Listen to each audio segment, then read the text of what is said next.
Hola a todos, somos el canal de Marden Platero. Si es primera vez que estás aquí, suscríbete, escucha la historia, déjanos un like si te gusta y compártela con tus camaradas que viven tal vez en la zona. Déjanos tus comentarios, que son muy importantes para recrear. Saludo especial a todos los militares, saludo especial a los combatientes y saludos especiales a los que son suscriptores fieles de este canal. Hoy les traemos la historia del ataque a Ocicala, el ataque en la población de Ocicala, allá en el norte de Morazán. Bienvenido a un video más del canal Marden Platero. Somos un canal diferente que te lleva las historias que te harán sentir el momento. El 5 de septiembre de 1986, la tercera compañía del Viat Morazán entró a operaciones en la zona norte de Morazán. Comenzaron su desplazamiento y llegaron a Agua Blanca. Estuvieron en Río El Sapo, en el Bramadero, en el Mozote, en Arambala, en Huateca. Estuvieron también en el Rancho Quemado. Y todas esas desplazamientos que iba haciendo con el objetivo no de patrullar, sino que de mirar y buscar los delta diagonal Tango en la zona norte de Morazán. Acuérdense que cuando el ejército entraba, las guindas no se hacían esperar y se movían a otro sector. Llegar a los puntos señalados en la carta, comenzó también el retorno por Jocuaitique, el Tablón, Vía El Rosario, peinando toda la zona con los patrullajes, el desplazamiento, acampando en el lugar, llegando también a Torola. En ese desplazamiento siempre habían contactos, varios combates. Esa operación duraba 45 días en el terreno. Después de haber entrado en septiembre y estar 45 días de patrullando en la zona, en octubre tocaba la licencia. Entonces había que desplazarse hacia el sur. Ya viniendo de regreso, pasando por Balancho, subiendo por la loma, buscando en todos esos campamentos que nos pudieran permitir limpiar toda esa zona de la insurgencia terrorista. Viniendo de ahí a salir al caserío Aguasarca, ya se miraban los ánimos del personal de la tropa muy encendidos, porque ya el retorno hacia el sur ya había comenzado. Y algunos, como mi sargento Chuck Norris, o Los Cabos, o mi Sierra Tlacat, ya pensaban en irse a comer unas tortillitas a Ocicala calientitas. Algunos pensaban, vamos a ir a ver a la Tulaida. Otros decían, vamos a bañar porque ya llevamos más de 10 días sin bañarnos. Ya haciendo conversaciones durante el desplazamiento, mi sargento Norris recibe la orden que él no iba para Ocicala, que él tenía que desplazarse hasta la finca San Carlos. Eso cambiaba la planificación, porque algunos ya estaban pensando que iban a ir a hacer a Ocicala. Le dicen, Norris, adelante. Usted se va a desplazar al noreste del Cacahuatique, hacia el sur, buscando hacia el sur, finca San Carlos, confirme. En ese momento los ánimos bajaron un poco. Y como todo buen soldado, como todo buen militar, afirmativo, copiándole fuerte y claro, Foxtrot Charlie, la información que en ese momento se escuchaba. Después de recibir la orden, acuérdese que todo buen militar obedece las órdenes, no las discute. Así que mi sargento no le pareció, pero como todo buen jefe de sección, agarró su sección y comenzó su desplazamiento hacia el sur, al noroeste del Cacahuatique, pensando que las órdenes se cumplen, que para poder mandar hay que saber obedecer. Y en ese momento comenzó su desplazamiento hacia la finca San Carlos.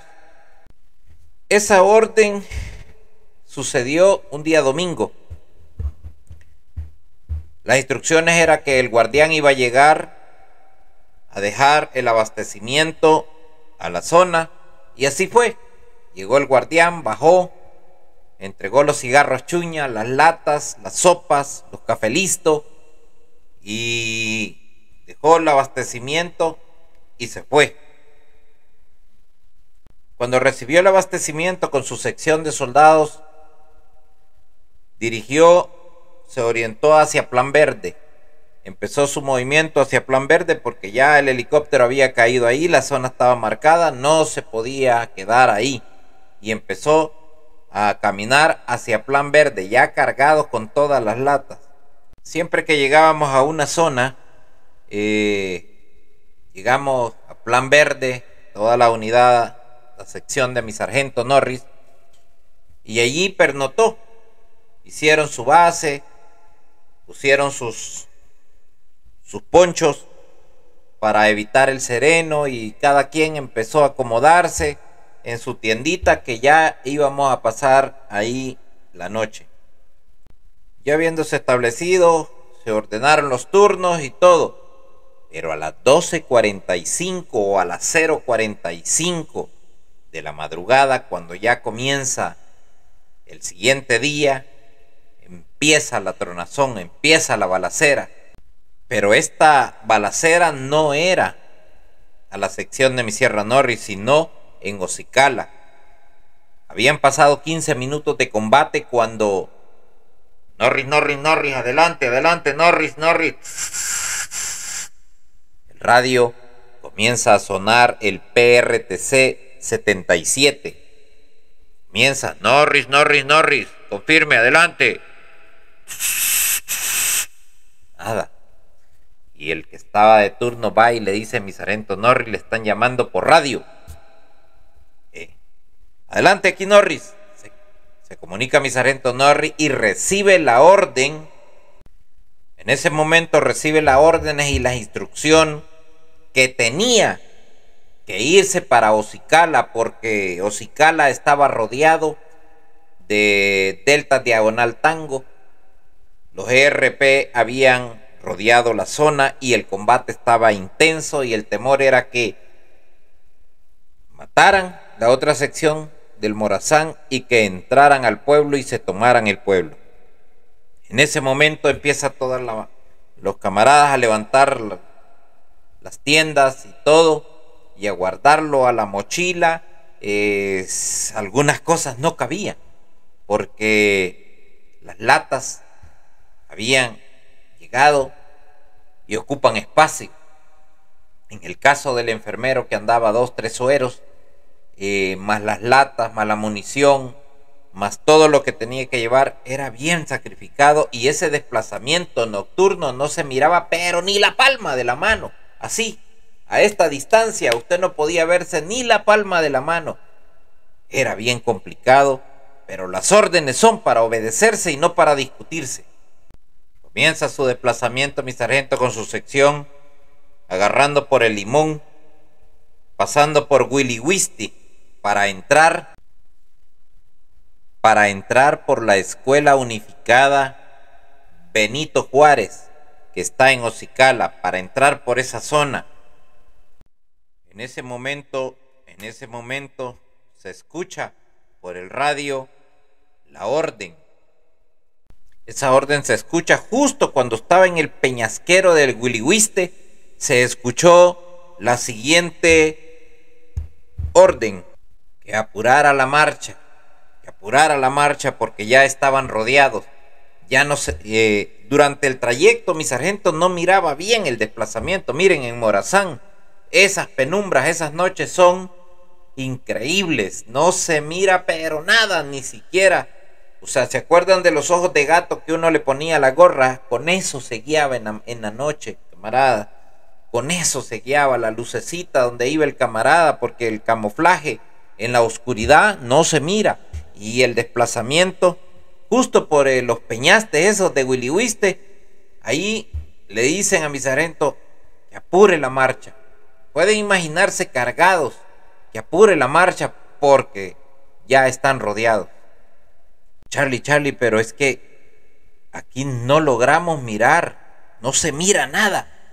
En ese momento yo oía un C-47 en el aire arriba de Ocicala, y el comandante tomó a bien decirle al ala fija que iluminara la zona de mi sargento Norris. Tiró unas cuantas bengalas y se pudo ver el camino y aligerar la marcha, avanzar, porque eso era importante. Recuerden que cuando hay un ataque siempre hay emboscadas antes de llegar a las poblaciones. Se ponen 2, 3 emboscadas. Esa es una parte de la estrategia militar y de la insurgencia. Vamos a atacar Ocicala, pero te vas a ir a poner una emboscada a la calle esta, a la calle aquella y a la calle aquella. Llévate un equipo de 3, de 5. Entonces se ilumina la zona y avanza mi sargento con su sección. Cuando se iluminó la zona, empezó a correr mi sargento. Empezó a correr ya con su sección, y gracias a Dios la zona que él escogió no estaba la emboscada. Empezó a coger por el lado, para entrar por el lado norte de la escuela Benito Juárez, que está en Ocicala, y gracias a Dios que allí no había emboscadas. En ese momento, más o menos antes de la escuela, unos 150 metros, por ahí, por donde está una familia de apellido Sol en Ocicala, donde una señora Sol, en esa zona, allí pernotó, salió, afrontó la sección de mi sargento Norris. Por ahí apareció y esa zona pues estaba despejada. Cuando uno viene de un desplazamiento en la oscuridad, viene pendiente de todo. Acuérdese que el C-47 andaba iluminando la zona. Cuando ellos aparecen en la esquina de ese cerco que está ahí donde la señora de apellido Sol, cuando aparecen en él, estaba 2 mochilas y unos ponchos ahí. Los recoge la patrulla y se quedan escuchando, y a unos 75 metros se oía una bulla, se oía bastante algo ahí. Comienza el Sierra Chuck Norris, se brinca el otro cerco, su desplazamiento, agarra una granada. Hoy sí le quita el tirro, camarada. Agarra una granada, lo lanza y comienza la penetración por ese sector, abrirse brecha para entrar hacia la población de Ocicala, casa por casa, solar por solar, pendiente de todo, con la columna que va entrando por esa zona. Ya eran las 4 de la mañana, por ahí por ese solar, ya mi sargento había llegado hasta la cancha de fútbol de Ocicala. Eran las 4 de la mañana, el fuego del ataque bajó. Ya mi sargento ya estaba ahí en la cancha de fútbol. Estando ahí, después de haber caminado más de 2 horas, cargado El fuego cesó, eran las 4 de la mañana, por allá, ¡pacu! ¡Pacu! Se oían algunos disparos lejos. Norris, Norris, adelante. Recibe la orden del comandante de compañía que tenía que peinar la zona a los 500 metros más cercanos. Estaban cansados, estaban atribulados, no habían dormido toda la noche, pero tenía que ir a peinar la zona, ¿verdad? Estar pendiente que si salían por ahí iba a haber contacto, iba a haber una tipo emboscada, pero él tenía que ir y peinar la zona, patrullar la zona a los 500 metros ya en ese momento, era urgente. Había que peinar la zona porque se había desaparecido un soldado con la M60, no se encontraba. Este soldado había sido compañero de recluta de mi Sierra Norris y era un soldado que habían recibido juntos la instrucción, habían estado juntos. Había desaparecido con la M60, no se encontraba, se presumía, pero no se afirmaba que se lo hubieran llevado. Ese camarada del Sierra Norris se llamaba Douglas. Entonces baja la mirada a mi Sierra y empieza a ver las gotas de sangre. Y empieza a seguir las gotas de sangre, caminando, viendo la sangre. Y se empieza a internar. Ustedes saben que en esa zona de Ocicala hay plantaciones de maguey, ¿verdad? Ahí se produce mucho. Entonces empieza a internarse en unos magueyales. En ese momento que se empiezan a internar en el magallal, empiezan a peinar la zona y van siguiendo la sangre. Déjenme decirles que el camarada Douglas, había sido ya cueteado con la M60, ustedes saben los que pesan, los que estuvieron de alta, los que pesa ese fusil, ya cueteado, se arrastró para ese magallal. Lo encuentra la patrulla del Sierra Norris, lo encuentra y lo saca de la zona ya herido. Ya el camarada Douglas estaba perdiendo los signos vitales, ya él estaba pálido, recibe las primeras atenciones, a poner apósito, compresa, a poner suero y a ponerle todo lo necesario. El guardián, aquí Norris, adelante, guardián, y empieza a pedirse el apoyo aéreo para la evacuación. Se pone la seguridad en la cancha de Ocicala y se logra medio estabilizar al camarada Douglas. Ya él estaba pálido, acuérdense que toda la noche, ya eran las 4 de la mañana, más de 3 horas desangrándose, escondido en el magueyal, porque no sabemos a qué horas lo balearon, pero ya estaba él, toda esa sangre que vimos era del camarada Douglas, ya estaba él muriéndose, estaba entre la vida y la muerte, en ese paso, en ese valle de la muerte, donde ya te vas quedando pálido por falta de sangre, tus pupilas se van dilatando y te vas muriendo lentamente. En ese momento apareció la sección para atenderlo y evacuarlo. Baja el guardián y es evacuado hacia el hospital de San Miguel. En ese momento que se levanta el guardián, que saludas, no volvimos a supir nada más de Douglas. Sabemos que lo vimos cuando ya regresamos y todo, que perdió su pierna, pero no perdió el arma. La M60, como un bebé, la abrazaba en su agonía de la muerte. En su ironía, pensaba que iba a morir. En ese momento que apareció la sección y lo rescata, se le pone suero y se manda al hospital. Perdió su pierna por los balazos, pero no perdió su arma. Todos sabemos que en ese tiempo, durante el año 1986, ese era el pan de cada día de todo militar. Eso era el ir y venir de cada día. Esas eran las novedades que te ibas a encontrar en el terreno cada día, cada mañana. No sabías si te iba a tocar a ti, a mí o al que estaba a la par, pero todas las mañanas sabíamos que nos levantábamos con la convicción de que algo podía pasar. Por lo tanto, los dos ojos se volvían 4, y si ibas de antena, mirabas el flanco derecho y el que iba atrás el flanco izquierdo, y ibas pendiente de la zona, porque ese era el día a día de nosotros. Esos eran nuestros desayunos o nuestras cenas. Sabemos que la guerra era así, o eran ellos o éramos nosotros, pero siempre era así.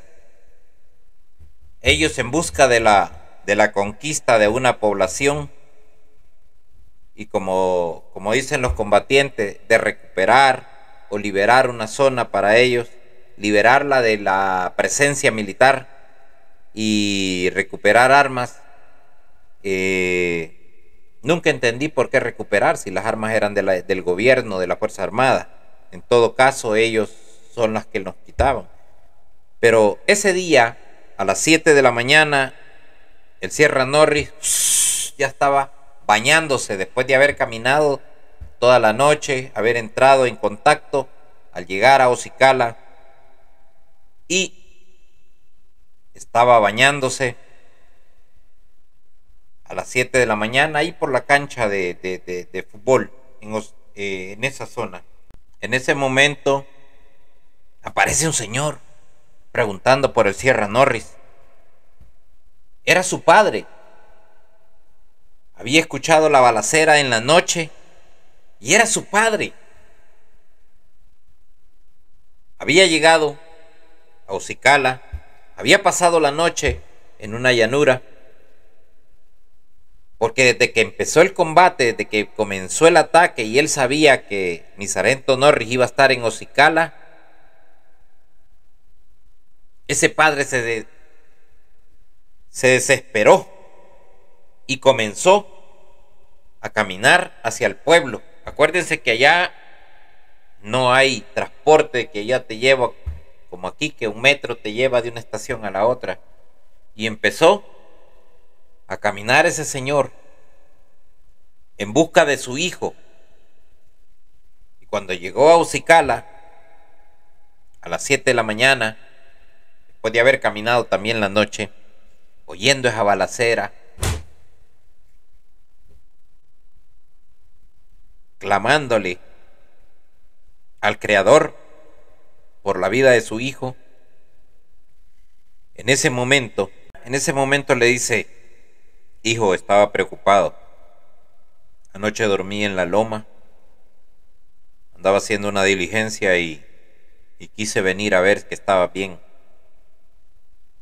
El Sierra Norris, pues como todo militar, va, y eso le dijo. Estaba preocupado, hijo. La agonía de un padre al saber que su hijo va a estar en una población y que esa población es atacada, lo primero que hace, llegar en la mañana para buscar a su hijo.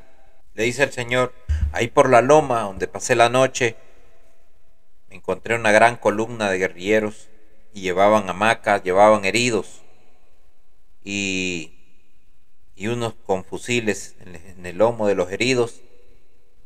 Era una columna bastante grande de guerrilleros. En ese momento termina de bañarse mi Sierra Norris y comienza a prepararse su cafecito con su padre esa mañana, y empieza el don a contarle el jefe que ya partió hacia el ejército celestial hace 2 años, y empieza a conversar y a decirle: no, la columna era grande, llevaban heridos, llevaban bastante, pero eran bastante guerrilleros. Cuando yo como padre vi eso, pues me preocupé y pensé en venir a buscarte. Gracias a Dios que te encuentro bien.